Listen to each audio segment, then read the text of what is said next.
All right, today we're going to crack the code on accounting. And look, I know what you might be thinking. Accounting, ugh. But trust me, it's not just for number crunchers. It's literally the language every single business speaks. And by the end of this, you'll be speaking it too, because we're going to master its most important rules. So let's jump right in. So just think about it for a second. Any business, I don't care if it's a huge corporation or tiny coffee shop, it's just this whirlwind of activity, right?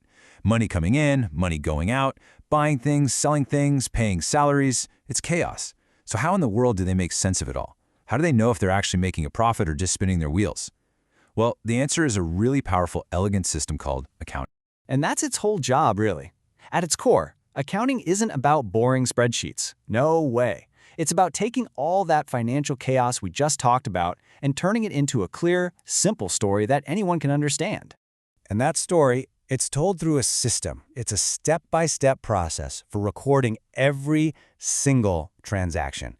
And all those little records eventually come together to build these huge, important reports that show you exactly how healthy a company is. So, that big financial picture, it mostly comes down to two key documents. First, you've got the profit and loss account. You'll hear people call it the P&L. This basically tells you if you won or lost the game over a certain period. Did you make more than you spent? Simple as that. Then, you've got the balance sheet. Think of this one as a snapshot, like a photo taken on one specific day. It shows everything the business owns balanced against everything it owes. Okay, so how do we actually get from one little sale, like a cup of coffee, all the way to those big, powerful financial statements? It's not magic, I promise. It's actually a really clear 5-step journey that every single transaction takes. Let's walk through that map right now. So, step one is simple. A transaction happens. Someone buys something. Right away, step two, we record it as what's called a journal entry. Just think of it as the first official note in the diary. Then step three, all these little diary entries get sorted into different chapters, or categories. We call those ledgers. After that, step four, we add everything up in something called a trial balance, which is basically just a way to double-check that our math is right. And finally, step five, we use that clean, checked summary to build the big reports we talked about, the P&L and the balance sheet. Now, out of all those steps, I really want you to focus on one, the most important one. By a mile is the journal entry. Seriously, if you can get your head around how to create a perfect journal entry, you've basically unlocked the master key to the entire system. Everything, and I mean everything, flows from that single step. And this brings us to a beautiful, fundamental idea in accounting. Every single journal entry has two sides, a debit and a credit. The easiest way to picture this is like a seesaw. For any transaction to happen, something has to come into the business, that's what we call the debit, and at the exact same time, something has to go out, and that's the credit. And here's the magic part. They must always, always balance. It's not a suggestion, it's a law. And it's brilliant, because it's a self-checking system built right in. Okay, but that is the million-dollar question, isn't it? How do you decide what to call a debit and what to call a credit?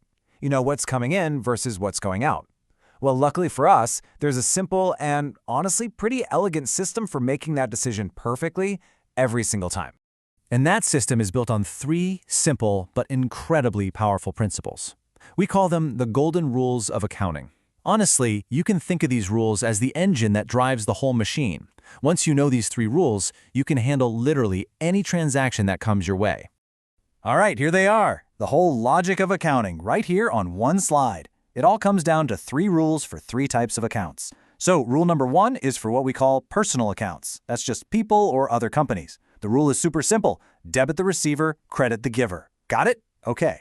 Rule number 2 is for real accounts. These are things you can actually touch, like cash, inventory, or furniture. For these, the rule is debit what comes in, credit what goes out. Makes sense, right? And finally, rule number 3 is for nominal accounts. This is just a fancy name for all your income and expenses. Here, you always debit your expenses and losses, and you always credit your income and gains. And that's it. That is the entire engine. Okay, theory is one thing, but the only way this is really going to click is if we see it in action.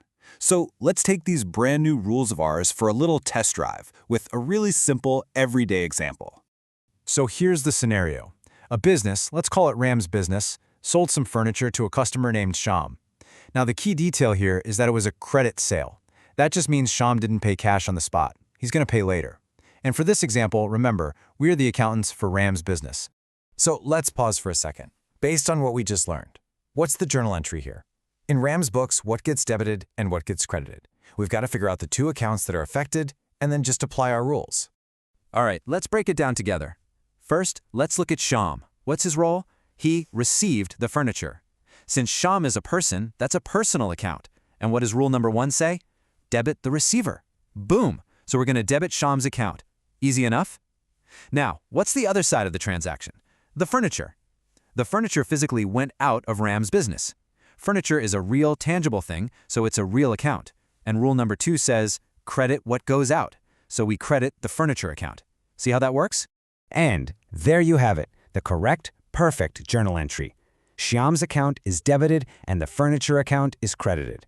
We didn't have to guess or memorize anything. We just followed the rules step by step and got the right answer. Now, this is where you can really see the power of this system. Let's change one little thing. What if it had been a cash sale instead of credit? Well, the furniture still went out, so that part's the same. We still credit the furniture account. But this time, what came in? Not a promise to pay, but cold, hard cash. Cash is a real account that came into the business, so we debit what comes in. The new entry is cash debit furniture credit. See? The rules just work. They can handle any situation you throw at them. So you see, the big takeaway here is that counting isn't about trying to memorize thousands of different scenarios. It's not about that at all. It's about having this simple, powerful toolkit that you can use over and over again for any transaction you could possibly encounter. So if you remember just one thing from all of this, let it be this simple process. First, just take a second to really understand the transaction, what's actually happening. Then identify the two types of accounts involved. After that, just apply the right golden rule. And just like that, you will land on the correct journal entry. Every single time. Because in the end, that's what this is all about. It was never really about the debits and credits themselves. It's about having a system, a language, to turn that financial chaos into a clear, powerful story about your business. The golden rules? They're just the grammar. You now have the tools. So the only question left is, what story will your numbers tell?